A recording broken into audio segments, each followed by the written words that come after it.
La conjugaison espagnole est un véritable casse-tête et peut sembler impossible à maîtriser. Hablo, hablé et hablado, hablaba, hablare. Autant de terminaisons que de significations différentes. Es tan complicado! Mais pas de panique. Après cette vidéo, tu n'auras plus jamais de problème de conjugaison. Hop hop hop! Avant toute chose, je te rappelle que tu peux télécharger ton aide-mémoire sur la conjugaison qui reprendra tous les points expliqués dans cette vidéo. Tu le trouveras dans la description. Commençons par parler du présent de l'indicatif. Il est utilisé pour exprimer des vérités générales et pour exprimer, bien évidemment, des choses au présent. Je mange, je bois, je saute, como, bebo, salto. Par exemple, les enfants jouent au foot, los niños juegan al fútbol, ou encore la tour Eiffel est grande, la torre Eiffel es grande. Comment se forme le présent de l'indicatif? Il existe 3 types de verbes en espagnol. Les verbes en ar, comme hablar, les verbes en er, comme comer, et les verbes en ir, comme escribir. Si tu utilises un verbe en AR, il te suffit de remplacer la terminaison par o, as, a, amos, ais et am. Si tu utilises un verbe en ER, il te suffit de remplacer la terminaison par o, es, e, emos, eis, en. Et si tu utilises un verbe en IR, il te suffit bien évidemment de remplacer la terminaison par o, s et, attention, cette fois-ci, imos, is, en. Évidemment, cette règle ne s'applique que pour des verbes réguliers. Il existe d'autres verbes que l'on nomme irréguliers qui, eux, ne répondent à aucune règle. Il faut donc les apprendre par cœur. Donc, je vais te donner un exemple avec le verbe ir. Aller, il se conjugue boy, bas, ba, bamos, bais, ban, ce qui n'a absolument rien à voir avec ce qu'on a vu avant. Et changement de décor, j'avais besoin de mon tableau pour t'expliquer comment fonctionne le passé en espagnol. Tu vas voir, c'est extrêmement simple. Si tu retiens ces 3 points, déjà tu vas pouvoir, on va dire, gérer 70-90% des phrases. Donc il y a encore plus de passé, il y a plus de conjugaisons à connaître, mais on va dire que déjà si tu connais ces 3-là, tu vas pouvoir te débrouiller nickel. Donc ce qu'il faut comprendre, c'est que tu as 3 passés. Donc tu as le pretérito indefinido, qui est un petit peu l'équivalent du passé simple, le pretérito imperfecto, qui est l'équivalent de l'imparfait, et le pretérito perfecto, qui est l'équivalent du passé composé. L'espagnol, contrairement au français, ils utilisent beaucoup le passé simple. Nous, on ne l'utilise pas beaucoup, on est plutôt sur de l'imparfait ou sur du passé composé, mais quant à eux, ils l'utilisent, donc il va falloir le connaître. Donc, globalement, comment ça fonctionne? On va faire une petite vue d'ensemble, donc je vais te faire un schéma. Donc, en gros, on est comme ça, donc ça, c'est, on va dire, c'est l'axe des temps. Donc, ce qu'il faut comprendre, c'est que toi, si tu te situes ici, je vois, je fais un joli bonhomme, tu vois, ça, c'est toi. Et que ici, donc je mets ayer, donc ça, c'est le passé. Donc, ce qu'il faut comprendre, c'est que tu vas utiliser el pretérito indefinido quand tu parles du passé. Donc là, tu es au présent. Tu vas dire, par exemple, la semaine dernière, j'ai lu des livres, ou j'ai vu telle personne, ou je suis sorti. Ça veut dire que c'est dans un temps qui est passé, qui est révolu. Cela n'a rien à voir avec le présent. Ça se situe ici. Donc, tant que tu es dans cette dynamique, eh ben, tu utiliseras le pretérito indefinido. Ça, c'est la première chose. Ensuite, tu vas avoir le pretérito imperfecto. Lui, quant à lui, tu vois, donc si on tire notre temps, ce que ça veut dire, c'est que tu vas l'utiliser quand tu vas décrire des choses au passé, quand tu vas parler d'habitude du passé. Hein, donc ça n'a rien à voir avec ça. Donc je vais te donner un exemple, par exemple. Donc en fait, ça fait plus des phases comme ça. Quand j'étais petit, j'allais voir ma grand-mère. Pour X raisons, je sais pas. Je jouais avec la voisine. La maison était bleue avec des chaussures, enfin avec des chaussures, avec des volets jaunes ou avec un toit rouge, je sais pas. Mais en fait, tu fais une description. Et en fait, ce qui est intéressant, c'est que ce temps-là, tu peux le combiner à celui-là. Donc en gros, tu vas être dans une description. Donc quand j'étais petit, je faisais ça, je faisais ça. Donc par exemple, quand j'étais petit, j'étais dans la maison de ma grand-mère et j'avais l'habitude de prendre mon vélo. Donc tu vois, tu es dans une description.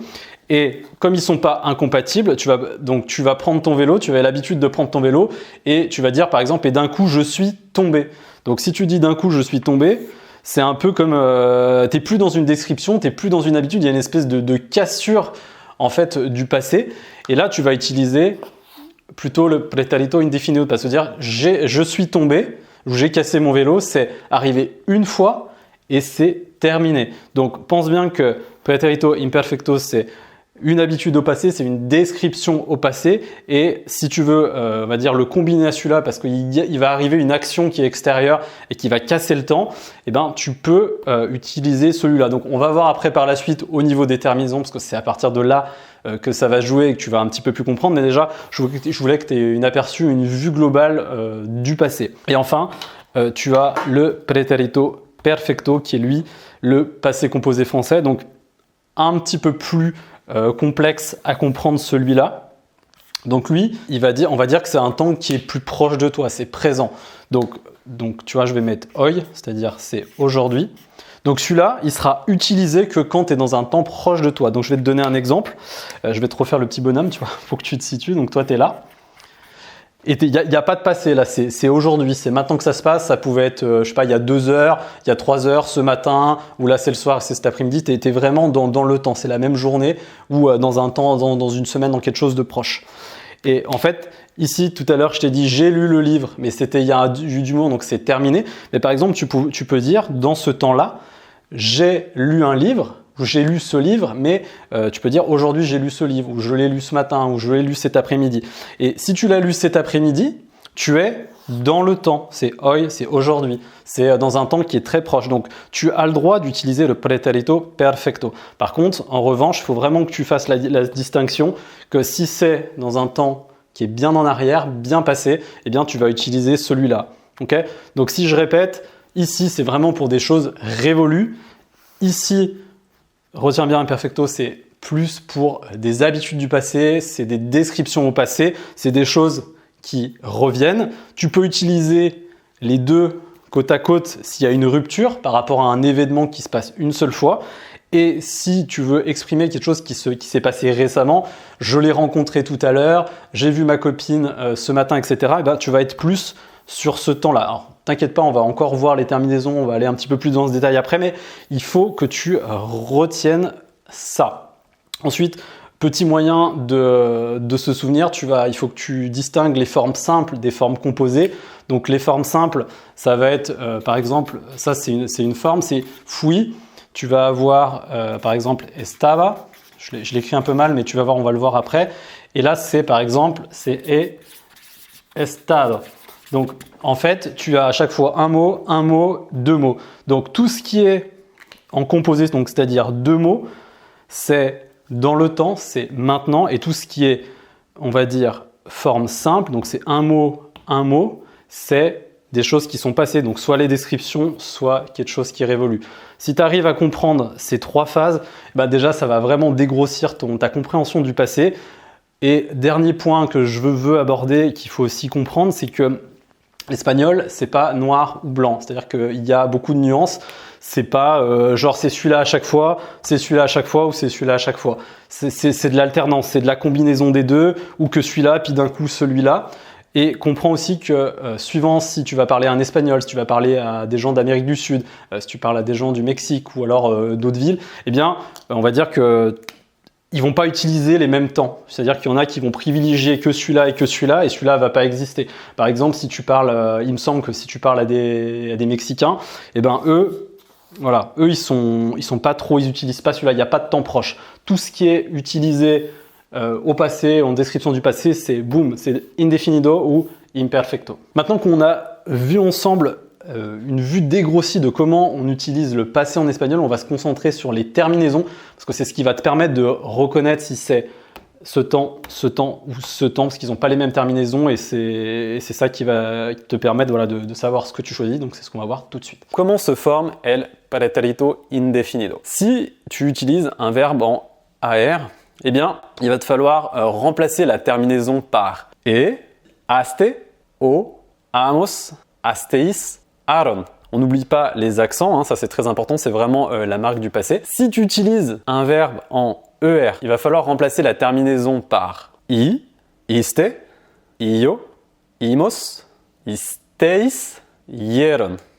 Et si tu utilises un verbe en IR, eh bien il te suffit de remplacer la terminaison par I, iste, io, imos, isteis, hieron. Pour t'aider, il y a des marqueurs de temps qui t'indiqueront si ce temps doit être utilisé. Donc, c'est un temps qui est souvent utilisé avec ayer, hier, anoche, hier soir. Ante ayer, avant-hier. El año pasado, l'année dernière. El mes pasado, le mois dernier. La semana pasada, la semaine dernière. Et par exemple, en 2012, en 2012. Alors bien sûr, tu peux rajouter d'autres dates. Tant que c'est au passé, ça change rien. Donc voici quelques exemples. El año pasado estuve en Argentina y conocí a muchas personas.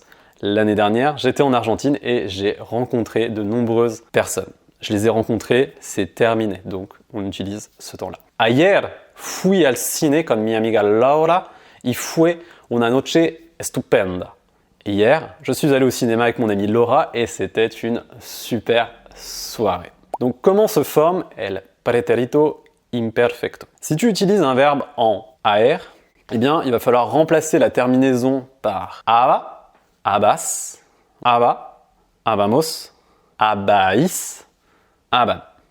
Si tu utilises un verbe en ER, il va falloir remplacer la terminaison par ia, ias, ia, iamos, iais et ian. Si tu utilises un verbe en IR, il te suffit de remplacer la terminaison par ia, ias, ia, iamos, iais, ian. Donc je vais te donner quelques exemples. Donc, cuando era niño, estaba enamorado de mi vecina. Tenía el pelo rubio y cada domingo iba a jugar al parque cerca del centro de la ciudad. Quand j'étais enfant, j'étais amoureux de ma voisine. Elle avait des cheveux blonds, et chaque dimanche, elle allait jouer dans le parc près du centre-ville. Tu vois, cette notion d'habitude, et il y a de la description. Donc, comment se forme el pretérito perfecto? Il se forme avec l'auxiliaire haber conjugué au présent, et on va rajouter le participe passé hado ou ido. Soit haber, il va se conjuguer comme ça, donc has, a, hemos, habéis, han. Et bien là, si tu utilises un verbe en AR comme hablar, tu vas dire he hablado, has hablado, ha hablado, hemos hablado, habéis hablado et han hablado. Et si tu utilises un verbe en ER ou IR comme escribir, he escribido, has escribido, ha escribido, hemos escribido, habéis escribido, han escribido. Voilà, je pense que tu as compris. Donc c'est un temps où lui aussi il y a des marqueurs qui vont t'indiquer si tu dois utiliser celui-là ou un autre. Par exemple, ça va être este año, este mes, esta semana, cette semaine, hoy, aujourd'hui, esta tarde, hace poco, hace una hora, hace 10 minutos, ou encore este fin de semana. Voilà, on est vraiment dans un temps assez court. Donc je vais te donner des exemples, tu vas voir, tu vas comprendre. Nunca he estado en Nueva York. Je ne suis jamais allé à New York. Esta semana he comprado un coche. Cette semaine, j'ai acheté une voiture. Tu vois, tu es dans le temps. Esta tarde he visto a Pedro. Cet après-midi, j'ai vu Pedro. Enfin, parlons maintenant du futur. L'utilisation du futur s'emploie pour parler des faits à venir. Il y a deux façons de l'exprimer. Tu peux utiliser la forme IR, A plus infinitif, soit voy a ver, par exemple, vas a ver, va a ver, vamos a ver, vais a ver ou van a ver. Voy a llamar, voy a correr, voy a caminar. C'est je vais faire quelque chose. Pas tout de suite, c'est pas j'irai faire, c'est je vais faire. Ou sinon, eh bien, tu peux utiliser un verbe en AR, ER ou IR et il va te suffire de remplacer la terminaison par e, has, a, hemos, eis, han. Donc sur les trois formes, et tu utiliseras ces terminaisons. Je vais te donner un exemple. Mañana iré a ver a mi madre. Demain, j'irai voir ma mère. La próxima semana llamaré al médico. La semaine prochaine, j'appellerai le docteur. Voilà, normalement, avec toutes ces explications, tu sais maintenant conjuguer les verbes. Mais si tu veux parler espagnol, tu vas devoir maîtriser d'autres aspects de la langue un peu plus techniques. Donc, tu trouveras comment utiliser le mot ya dans cette vidéo. Et si tu veux encore plus de connaissances grammaticalement, tu peux regarder ma vidéo explicative sur lo, los, la, ici.